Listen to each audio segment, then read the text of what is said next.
Now I'm sure you've heard of the Pareto principle, otherwise known as the 80-20 rule. So this basically states that 80% of your results come from 20% of your actions.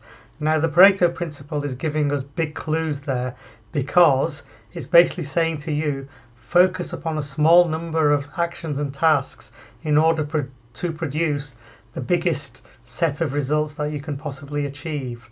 Now you're probably wondering, that's all well and good, but how can I practically use this in my day-to-day work and maybe outside of work as well, in terms of all these things I'm juggling around and causing me to have overwhelm? Okay, so this is how it works. I've got a framework which takes the Pareto principle and is something that you can practically use. So if you've got a minute, get a piece of paper and a pen, and what I'd like you to do is on one side of the paper, make a list of the 20 items that you're currently working upon. Essentially your current to-do list. Now I know you're not working on them right now, but there's 20 things that you're probably focusing upon over the next month that you think need to get done. Some of them might be short term, some of them may be long term. So go ahead and do that. Pause the video if you need to, and when you come back, what I want is take those 20 items that you've written down, now put a number next to them and rank them in order. Number 1 is the most important thing that you absolutely must get done. There's probably a time constraint on it, or it has the biggest impact if you don't get done and the biggest benefit if you do get done, all the way down to 20 being the least impactful, least important item and probably the least time critical. Now you've made a list of those 20 in order. What I'd like you to do is take the top 4 items, in other words just 20% of the original 20. Take those top 4 items, copy them down to the other side of the paper. This is your new to-do list. Only 4 items, not 20. Now you can clearly see that if you only have to focus upon 4 items rather than 20, the chances of you getting overwhelmed diminish massively. The chances of you forgetting something diminish a lot as well. The chances of you doing a poor job also diminish because you're only going to focus upon 4 items rather than 20. You don't need to multitask or be multi-skilled. You are good enough and smart enough to focus on 4 things. On the other side of the paper, you've left behind 16 items from your original to-do list. This is now your not to-do list, or more bluntly, these 16 items are your not to do at any cost list. Literally that. You must never do these 16 items whatsoever. Maybe after you've done the 4, then you can go back to them, but in the main, these are things you absolutely must not do.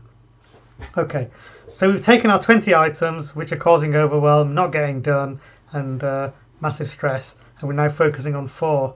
If possible, maybe the number 1 item really is the most important. So you might have heard the phrase, focus on the one thing. I'll invite you to do exactly that. The number 1 item in your list, try and spend the most time you can on it, get it done, and do it properly. Because that item is probably the most important thing, such that if you get that done, it makes everything else easier in your life and it makes many other tasks redundant. That's the invitation to you. Your other 3 items from the list, number 2, number 3 and number 4, you probably want to get those done as well. They are quite important, otherwise they wouldn't be at the top of your list. So get those done as well, but do focus on number 1 to start with. So there you go. You started off with a list of 20 items, probably getting overwhelmed, probably trying to multitask, probably trying to over-engineer solutions and probably not getting anywhere. Now you've got a list of only 4 items to focus upon. That should provide a lot of calmness because now you can just get on with it. You don't need to be switching around and thinking about other things in your mind and having too many distractions. Okay, I hope you found that useful. Do let your colleagues know, those of them that are definitely struggling, help them out a little bit. If you've got any comments and you found this useful, drop them down below in the comments section.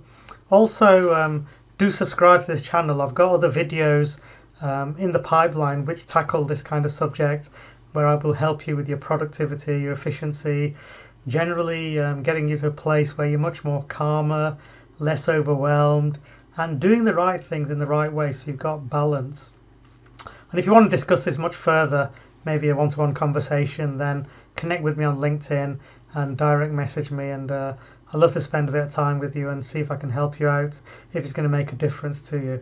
So there you go. That's the Pareto principle and my 4 and 20 framework. Give it a go. Let me know. All the best.